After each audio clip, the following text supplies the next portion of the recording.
ಬಿಕ್ಲು ಶಿವ ಕೊಲೆ ಪ್ರಕರಣದಲ್ಲಿ ಬೆಂಗಳೂರಿನ ಕೆಆರ್ಪುರ ಕ್ಷೇತ್ರದ ಬಿಜೆಪಿ ಶಾಸಕ ಭೈರತಿ ಬಸವರಾಜ್ಗೆ ಬಂಧನದ ಭೀತಿ ಎದುರಾಗಿದೆ.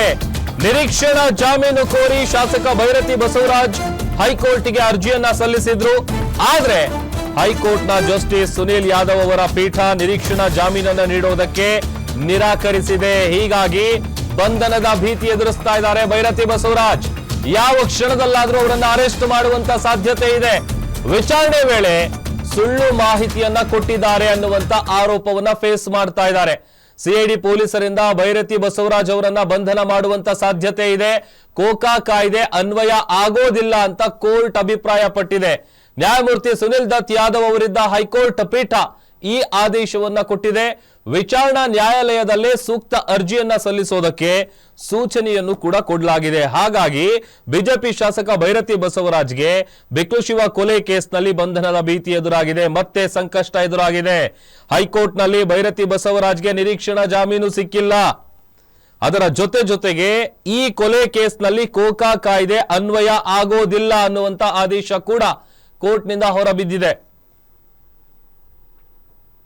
ಮತ್ತಷ್ಟು ಡೀಟೇಲ್ಸ್ ಕೊಡ್ತಾರೆ ನಮ್ಮ crime bureau head S K Manjunath ದೂರವಾಣಿ ಸಂಪರ್ಕದಲ್ಲಿ ಜಾಯ್ನ್ ಆಗಿದ್ದಾರೆ. ಮಂಜುನಾಥ್, ಬಿಕ್ಲು ಶಿವ ಕೊಲೆ ಕೇಸಿಗೆ ಸಂಬಂಧಪಟ್ಟಂತೆ ಭೈರತಿ ಬಸವರಾಜ್ಗೆ ಬಂಧನದ ಭೀತಿ ಎದುರಾಗಿದೆ. ಯಾಕಂತಂದ್ರೆ ನಿರೀಕ್ಷಣಾ ಜಾಮೀನ್ ಸಿಕ್ಕಿಲ್ಲ. ಅರೆಸ್ಟ್ ಮಾಡುವಂತ ಸಾಧ್ಯತೆ ಎಷ್ಟಿದೆ ಮಂಜುನಾಥ್?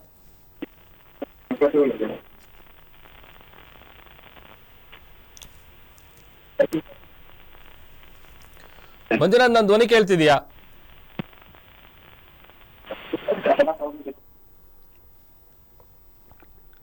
ಬೆಂಗಳೂರಿನ ಬಿಕ್ಲು ಶಿವ ಕೊಲೆ ಕೇಸ್ನಲ್ಲಿ ಕೆಆರ್ಪುರ ಕ್ಷೇತ್ರದ ಬಿಜೆಪಿ ಶಾಸಕ ಭೈರತಿ ಬಸವರಾಜ್ ಅವರಿಗೆ ಬಂಧನದ ಭೀತಿ ಎದುರಾಗಿದೆ. ಯಾವ ಕ್ಷಣದಲ್ಲಿ ಬೇಕಾದ್ರೂ ಅವರನ್ನು ಅರೆಸ್ಟ್ ಮಾಡಬಹುದು. ಆ ತರದೊಂದು ಸಾಧ್ಯತೆ ದಟ್ಟವಾಗಿದೆ. ಹೀಗಾಗಿ ಪೊಲೀಸರು ಭೈರತಿ ಬಸವರಾಜ್ ಅವರನ್ನ ಅರೆಸ್ಟ್ ಮಾಡುವಂತ ಸಾಧ್ಯತೆ ಇದೆ. ಬಿಕ್ಲು ಶಿವ ಕೊಲೆ ಕೇಸ್ಗೆ ಸಂಬಂಧಪಟ್ಟಂತೆ ಭೈರತಿ ಬಸವರಾಜ್ ಅವರಿಗೆ ಮತ್ತೆ ಸಂಕಷ್ಟ ಎದುರಾಗಿದೆ. ಹೈಕೋರ್ಟ್ ನಲ್ಲಿ ಅರ್ಜಿಯನ್ನ ಸಲ್ಲಿಸಿದ್ರು ನಿರೀಕ್ಷಣಾ ಜಾಮೀನಿಗಾಗಿ.